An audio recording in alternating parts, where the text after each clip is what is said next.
Jonathan Reed never thought of himself as extraordinary. 32 years old, born and raised in Columbus, Ohio, he had built a life that felt almost scripted by the ideals his parents had drilled into him. Hard work, reliability, family above all. His father had been a mechanic, his mother a teacher. Jonathan himself took a quieter path, becoming an IT analyst for a mid-sized insurance company. His days were measured by the rhythm of glowing monitors, endless spreadsheets, and the comforting hum of fluorescent lights. His evenings, however, belonged to Melissa, his wife of 5 years. Melissa was 29, a nurse by trade, a whirlwind of laughter and sharp wit that had once captivated Jonathan in a way no one else ever had. They met at a college party neither of them had wanted to attend. She spilled beer on his shoes. He muttered something sarcastic, and somehow, out of that awkward spark, came a relationship that carried them through the chaos of their 20s and into what Jonathan thought was the calm permanence of adulthood. Now, Melissa was 9 months pregnant. The baby, their baby, was due any day.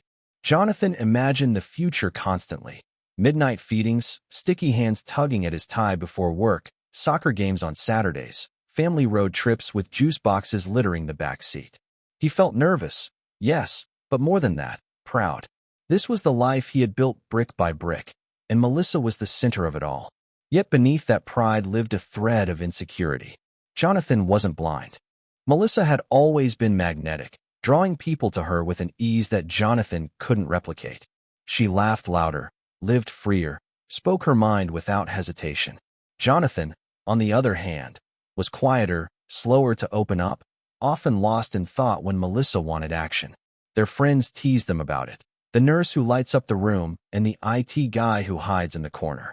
She rolled her eyes at the jokes, but Jonathan sometimes wondered if they struck closer to truth than either of them admitted. Still, he trusted her. That trust was his strength and his weakness. He never asked about the late-night texts she sometimes answered with her back turned, never questioned the shift schedules that stretched longer than expected.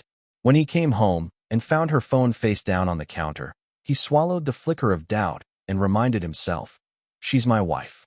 She loves me. We're having a baby." The days leading up to the due date were a haze of preparation.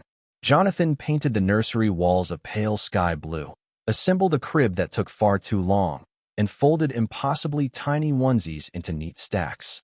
Melissa teased him for his perfectionism, but he saw the way her eyes softened when she leaned against the doorway, watching him work. Those were the moments he held on to, proof that everything they shared was real. On a rainy Thursday morning in late April, Melissa's contractions began.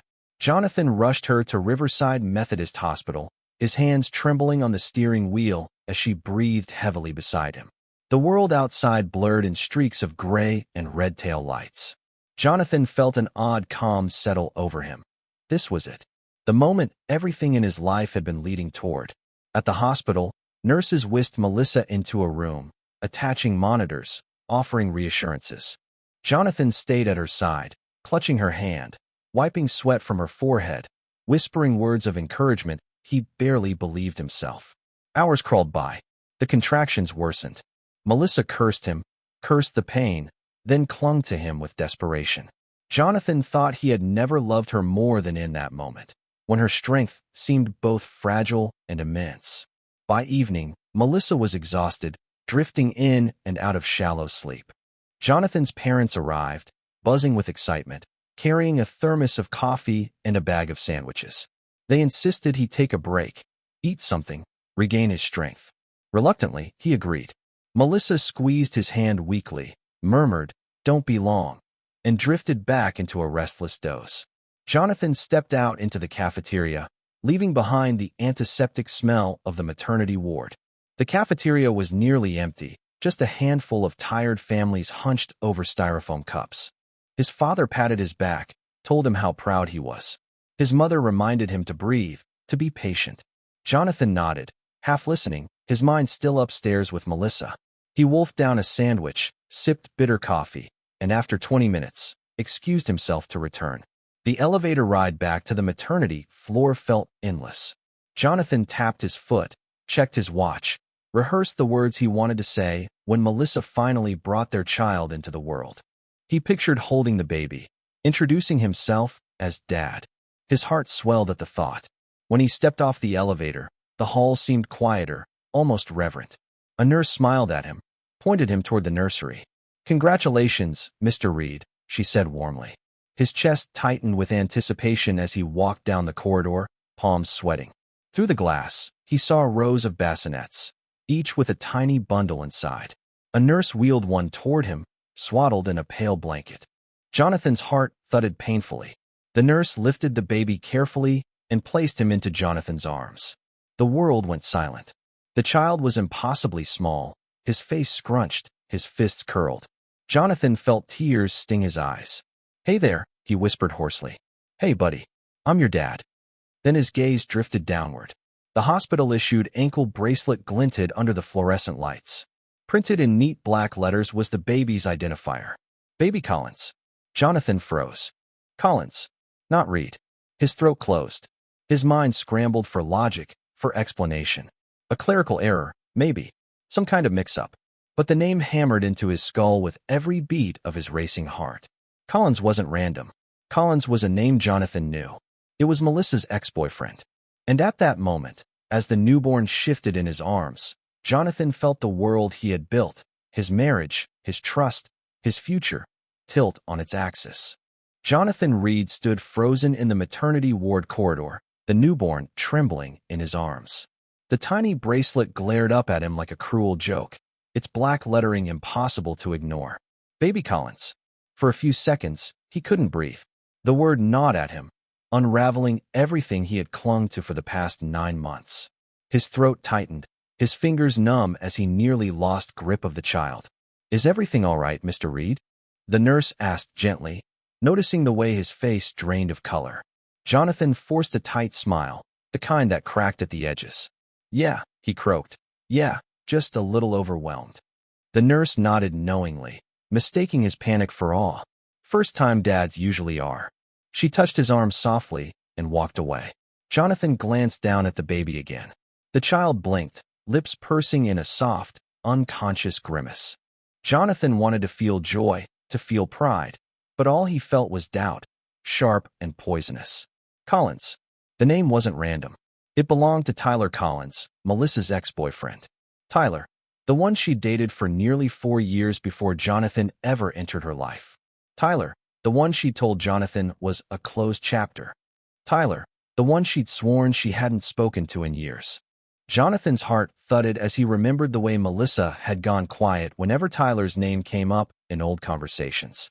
She always changed the subject, brushed it off, and Jonathan, trusting as always, let it go. Now the name was here, engraved in plastic, wrapped around the ankle of the child he thought was his. He had to know. Jonathan handed the baby back to the nurse with trembling hands, mumbling some excuse about checking on his wife. His feet carried him down the hall to Melissa's room. The sterile smell of antiseptic filled his nostrils, making him nauseous. Inside, Melissa lay propped against her pillows, pale but smiling weakly when he entered. "You saw him?" she asked, her voice raspy. Jonathan nodded, but his throat felt raw. He wanted to demand answers right there, to shout, to hold the bracelet in front of her face. But instead, his words stumbled out soft, hesitant. They called him Collins. Melissa's smile faltered. She shifted in bed, eyes darting to the 4-drip, the monitors, anywhere but him. "Oh," she said lightly, too lightly. "That must have been a mistake. You know how hospitals are with paperwork." Jonathan stared. He knew Melissa well enough to recognize the crack in her voice. He'd heard it before, years ago, when she admitted she'd forgotten his birthday. When she lied about spending money they didn't have. Small things, yes, but the tone was always the same. A feigned casualness covering something rawer beneath.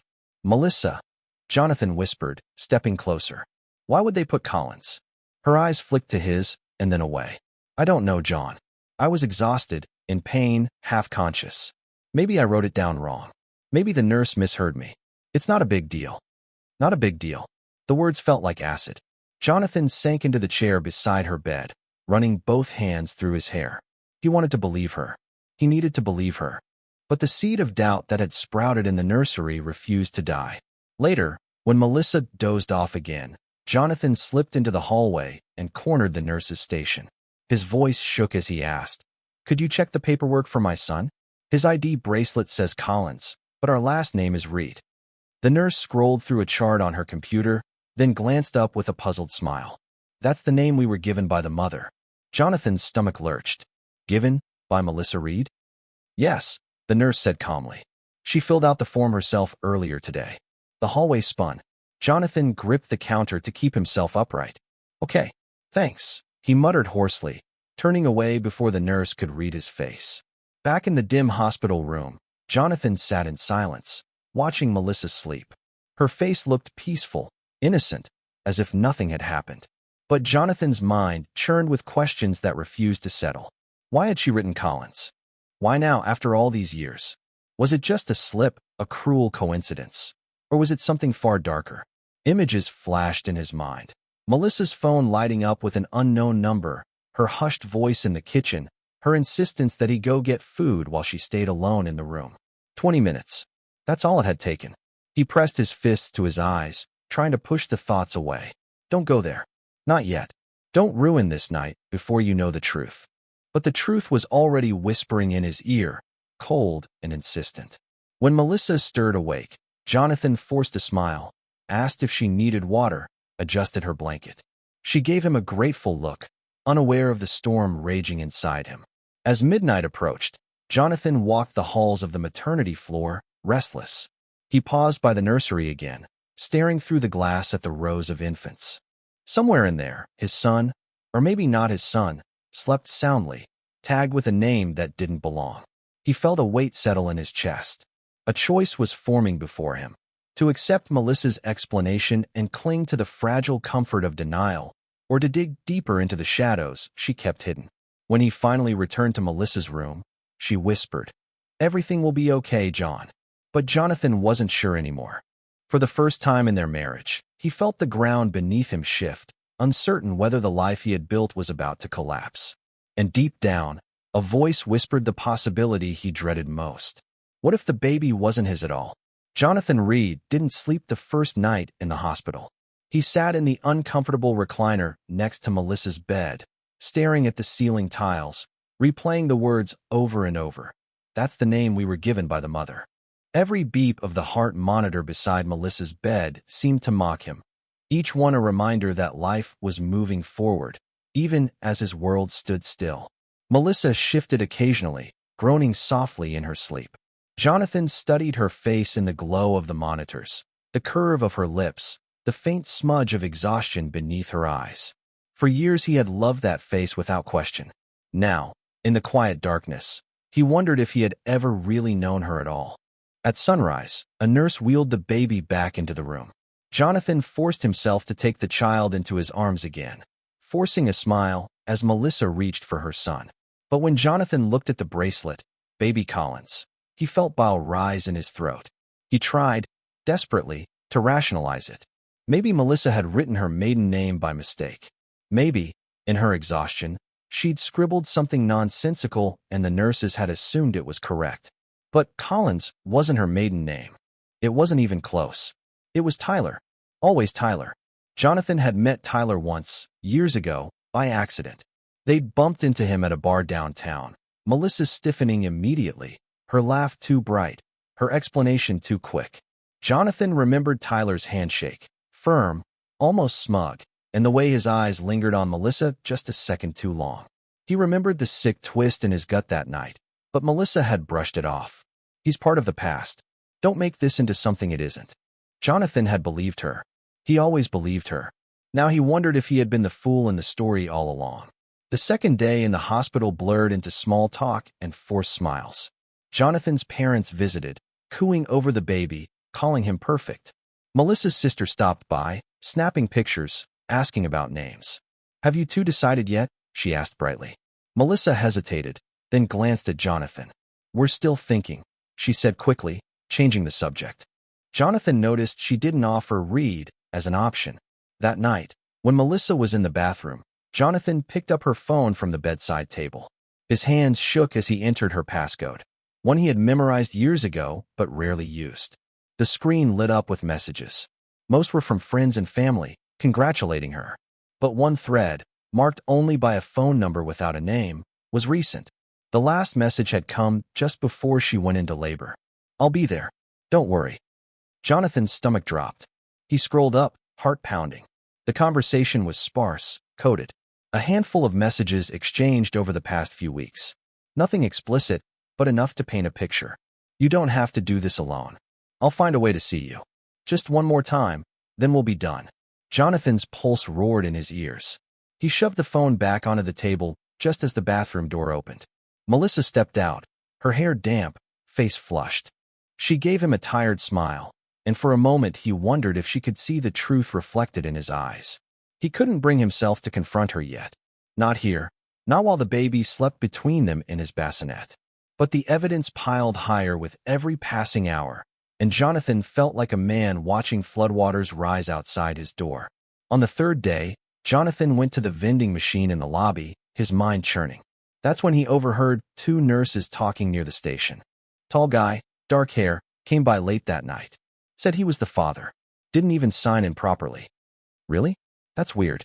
Wasn't her husband here? I guess he was downstairs or something. She seemed comfortable with him.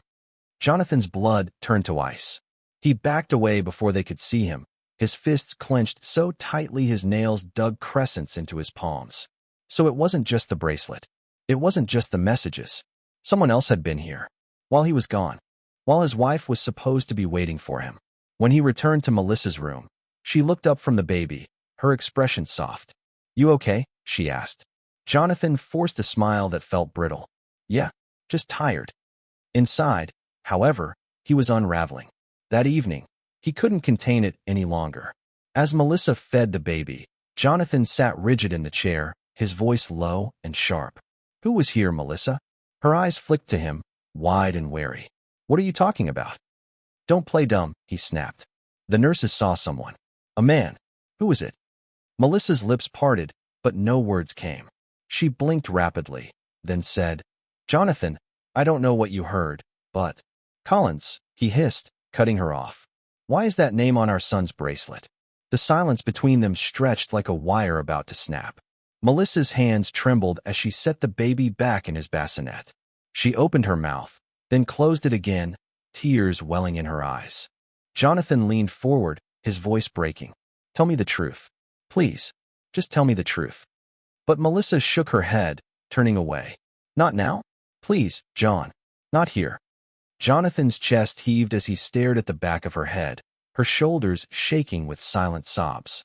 His entire life, his marriage, his future as a father, hung in the balance, and she refused to give him the one thing he needed. The truth. And in that suffocating silence, Jonathan realized something that chilled him more than the betrayal itself. He might already know the answer. Jonathan Reed had always thought of himself as patient. He was the kind of man who double-checked the locks before bed, who balanced his checkbook down to the cent, who believed that if you waited long enough, things would make sense. But patience had turned into poison. On the fourth night in the hospital, with their son sleeping in the bassinet, Jonathan's restraint cracked. The name on the bracelet burned in his vision every time he looked at the baby. The whispered conversations from the nurses replayed in his skull. The messages on Melissa's phone pulsed like a secret heartbeat in the room. Melissa sat in bed, pale and tired, absently stroking the baby's blanket. She looked up when Jonathan's voice cut the silence. Melissa, he said, his tone flat, almost too calm. We're not leaving this room until you tell me the truth. She blinked at him, caught off guard. John, please. Not now. I'm exhausted. The baby. He stood, his chair scraping the floor with a screech. Don't you dare hide behind him. I want to know why our son is wearing another man's name. Melissa's lips trembled.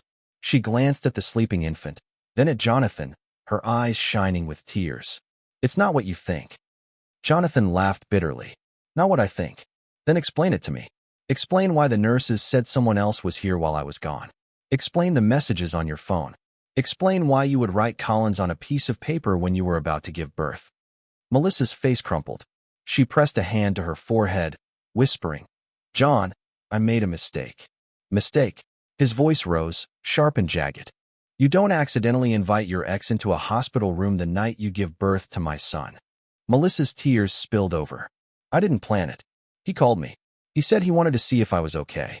I was scared, John. I was in so much pain, And you weren't there.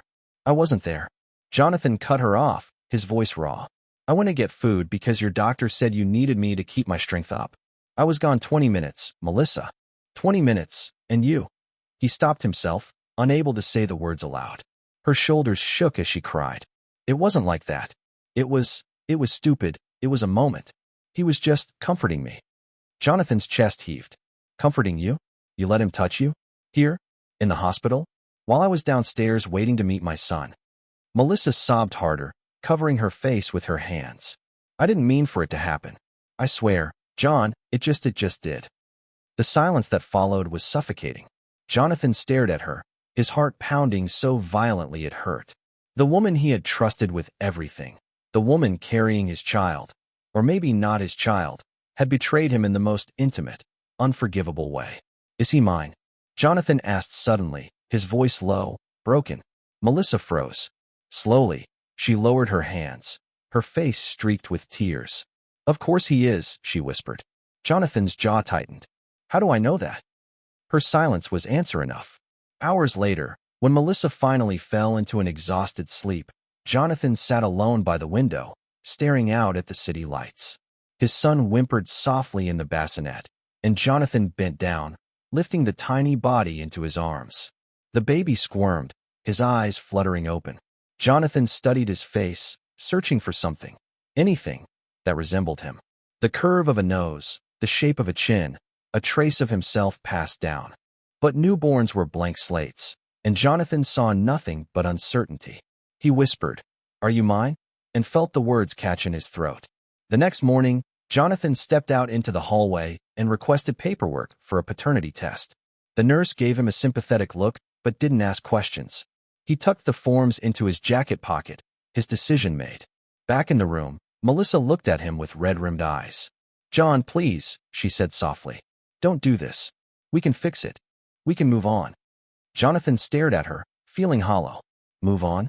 You betrayed me while I was getting coffee with my parents. You branded our son with another man's name. Tell me, Melissa, how do we move on from that?" She reached for him, her fingers brushing his arm. "Because you love me. Because you love him." Jonathan pulled back, the distance between them growing wider than it had ever been.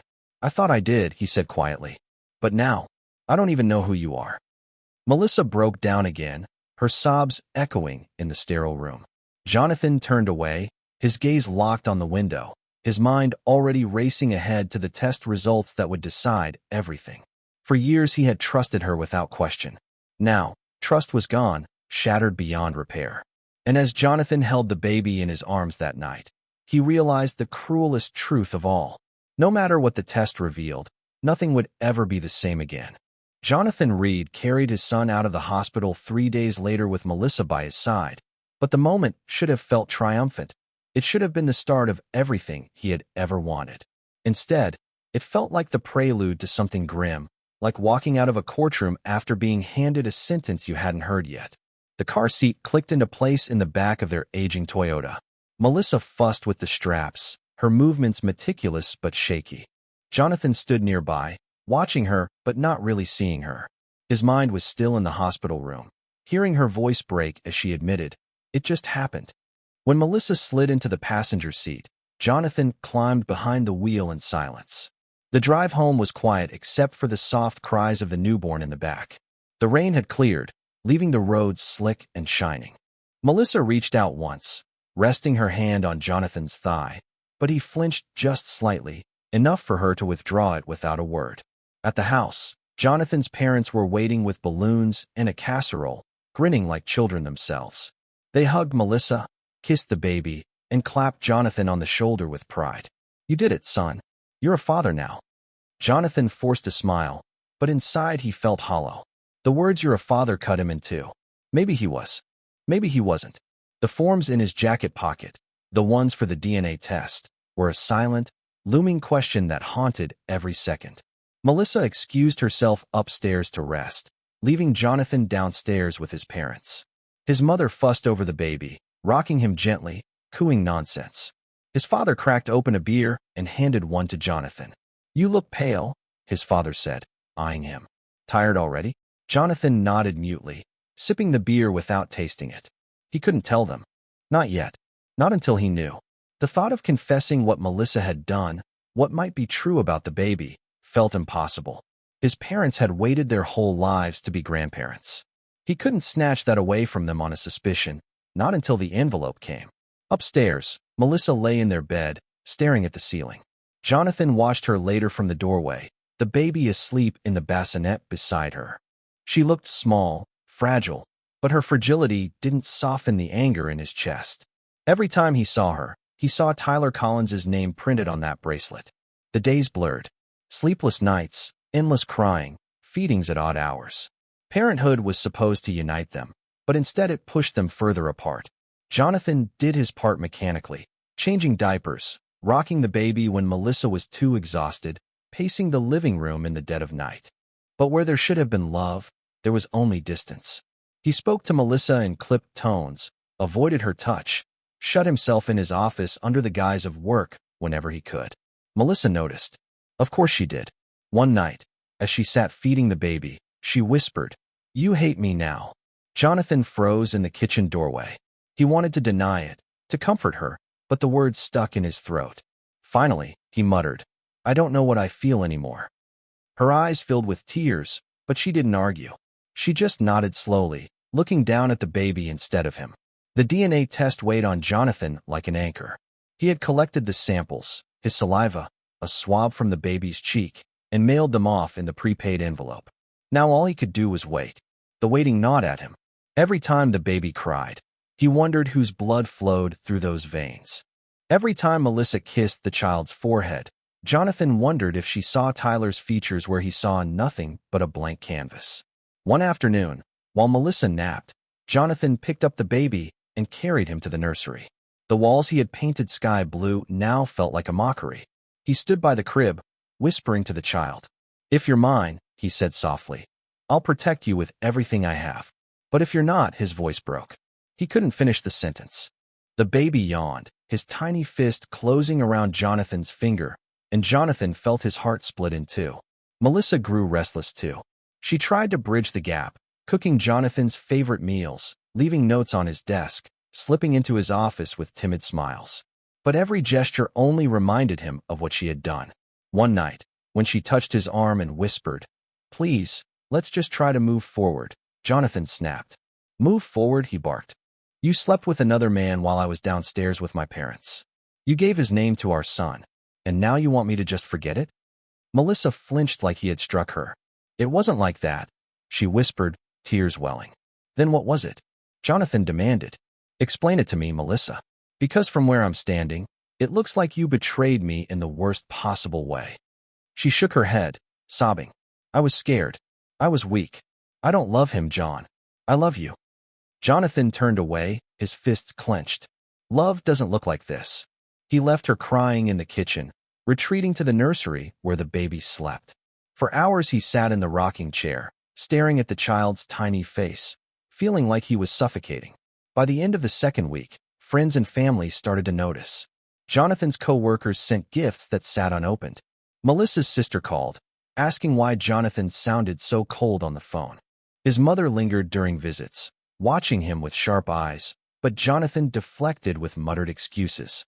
The truth pressed on him, begging to be spoken. But he stayed silent, waiting for the envelope that would either destroy him or set him free. One night, long past midnight, Jonathan woke to find Melissa sitting on the floor beside the bassinet, her back against the wall, her knees pulled to her chest. She was crying silently, staring at the baby. He crouched down beside her, unsure why. She looked up at him, eyes red and raw. "I don't deserve you," she whispered. "I don't deserve either of you." Jonathan's throat tightened, but anger burned through his sympathy. "You're right," he said coldly, standing again. He left her on the floor, sobbing in the shadows, as the baby stirred and whimpered in his sleep. Jonathan knew then that collapse wasn't coming. It was already here. His marriage was a ruin. His trust was ashes. His future hung in the balance of an envelope that hadn't yet arrived. And for the first time since this nightmare began, Jonathan wondered if, even with the truth, there would be anything left worth saving. The envelope arrived on a Tuesday morning, tucked among bills and junk mail, so ordinary that Jonathan almost didn't see it at first. The return address was the lab, a sterile label in block letters that made his stomach lurch. He stood on the porch for a long time, the envelope in his hand, the spring breeze carrying the faint smell of freshly cut grass. Behind him, Melissa was upstairs, rocking the baby, humming softly like nothing in their world had changed. The sound twisted in his chest. Jonathan slipped the envelope into his jacket pocket before she could see. He couldn't open it there. Not with her watching, not with the baby crying in the background. He needed space, silence, distance. So he drove. He didn't tell Melissa where he was going. He just grabbed his keys, muttered something about needing air, and left. He ended up at the old park by the river, the place where he and Melissa had once spent hours talking when they first started dating. The benches were weathered, the paths cracked, but the river still moved steadily, indifferent to human tragedy. Jonathan sat down, pulled out the envelope, and stared at it. His hands shook as he traced the edge with his thumb. He had been waiting for this moment, dreading it, obsessing over it for days. Now that it was here, he felt paralyzed. What if the baby isn't mine? The thought had lived in his skull like a parasite. If the answer was no, what then? Divorce? Custody battles? A child growing up with the knowledge that the man raising him wasn't his father? And yet, what if the answer was yes? Would it fix anything? Could he look at Melissa the same way again, knowing she had betrayed him even if the bloodline wasn't broken? His chest ached with the weight of it. Slowly, he tore open the envelope. Inside was a single sheet of paper, clinical and cold. His eyes scanned the words, skipping over technical jargon until they landed on the line that mattered. Probability of paternity, 0%. Jonathan's breath left him in a ragged gasp. His vision blurred, the words burning themselves into his mind. Not his child. The paper slipped from his hands, fluttering to the ground. He pressed his palms to his face, choking on a sound that was half a sob, half a growl. It wasn't just betrayal anymore. It was annihilation. When he finally returned home, Melissa was waiting in the living room, the baby cradled against her chest. Her eyes flicked to the envelope in his hand, and her face drained of color. "You opened it," she whispered. Jonathan nodded. His voice came out hoarse, strangled. "He's not mine." Melissa's lips parted, but no words came. She clutched the baby tighter, her tears spilling silently. Jonathan stared at her, the fury rising again, hotter than before. "You lied to me," he said, his voice trembling. "You let me believe he was mine.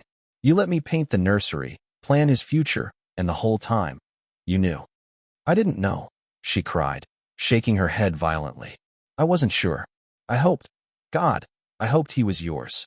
John, I swear, I prayed every day for it to be true." Jonathan's laugh was hollow, bitter. "Prayed?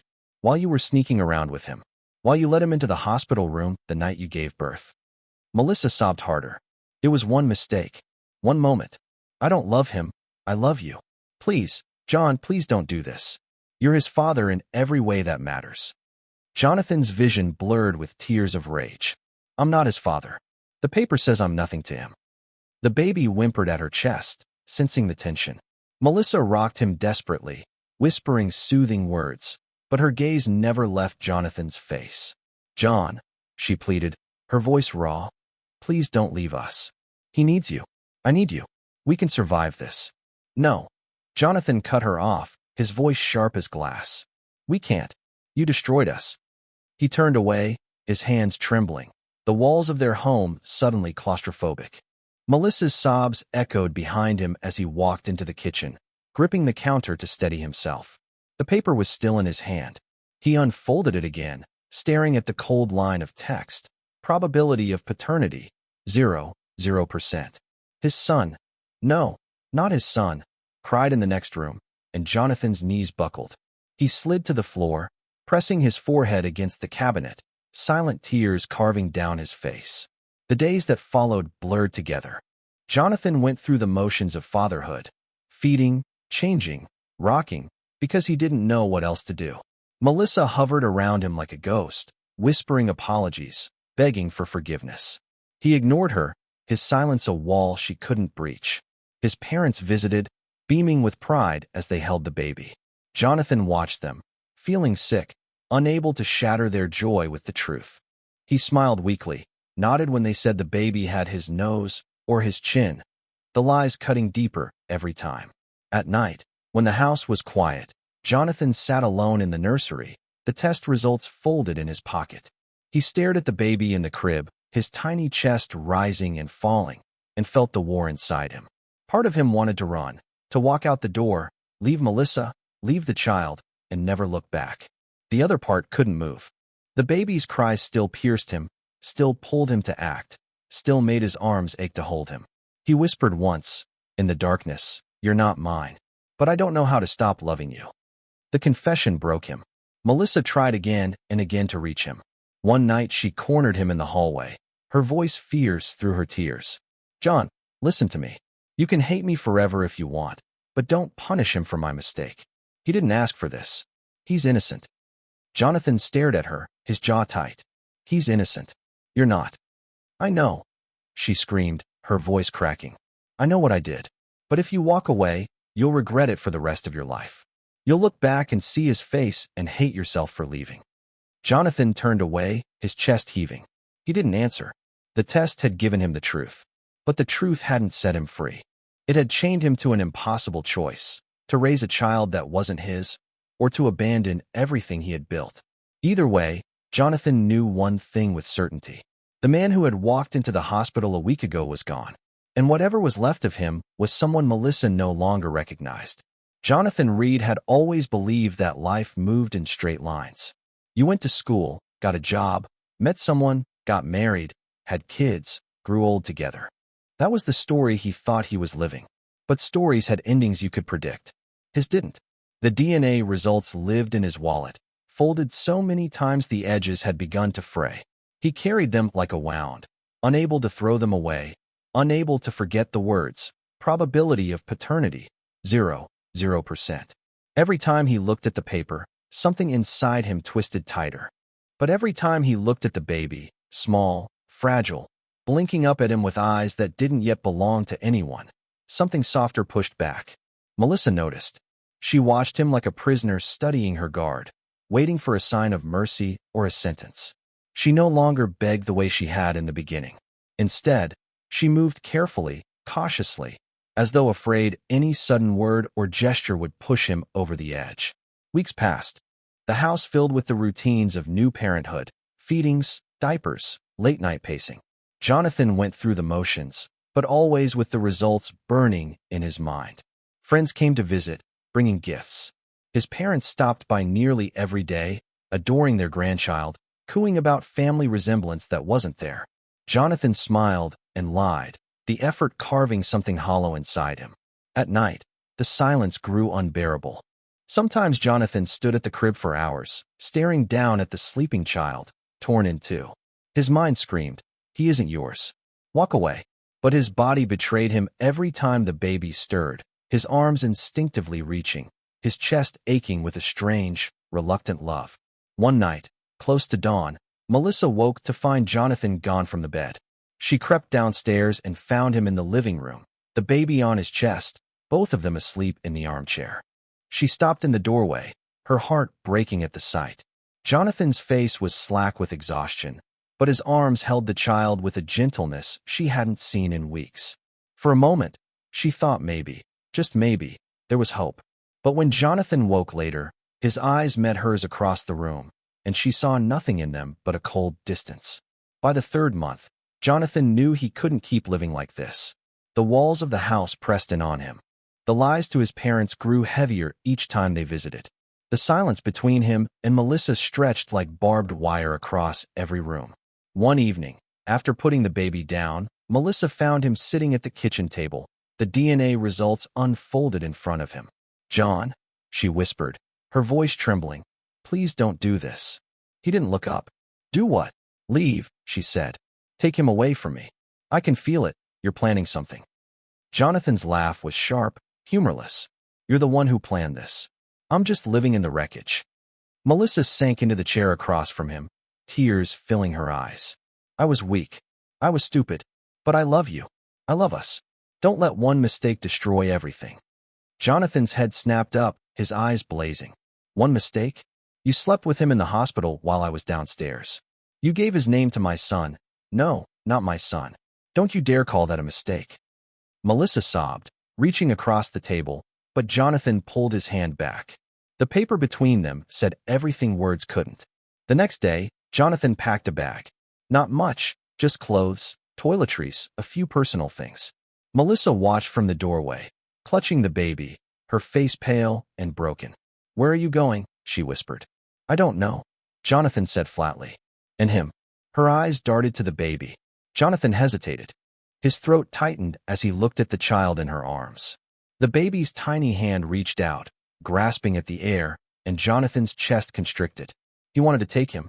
God, he wanted to. But the paper in his pocket burned like a brand. "He's not mine," Jonathan said, his voice hollow. Melissa's sob broke the air. She pressed the baby to her chest as Jonathan walked past her, the suitcase heavy in his hand.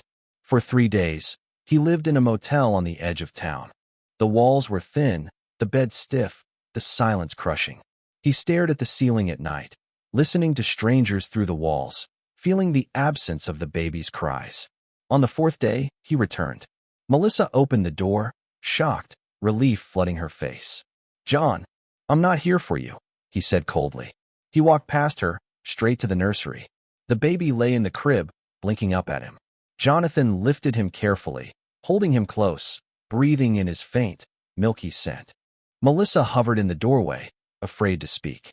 Jonathan turned, the baby in his arms, his eyes hard. "He's not mine," he said. "But he's mine now." Melissa gasped. "What does that mean?" Jonathan's jaw tightened. "It means Tyler Collins will never touch him. It means you'll never see him the same way again. And it means this, whatever we are, is over." Her tears spilled. "John, please." But Jonathan had already turned away, rocking the child in his arms, whispering softly into his tiny ear, "I'll raise you. I'll protect you. But I'll never forgive her." The weeks stretched into months. To the outside world, they looked like a family again. Jonathan holding the baby at barbecues, pushing the stroller down the street, smiling in photographs. But inside the house, the air was frozen. Jonathan spoke to Melissa only when necessary. Every glance was cold, every word clipped. He slept in the guest room, ate his meals in silence, lived his life like a man bound by duty but hollowed by betrayal. Melissa withered under it, shrinking into herself. She tried, again and again, to reach him, but Jonathan had built walls she could never climb. At night, when the baby cried, Jonathan was always the one who rose, pacing the house in the dark, whispering words the child would never remember. "You're not my blood, but you're mine." And every time he said it, the truth cut him deeper, carving scars no one could see. Jonathan Reed had once believed in straight lines. Now he knew life wasn't a line at all. It was a fracture, sharp, twisted, jagged, and he would spend the rest of his days walking barefoot across it.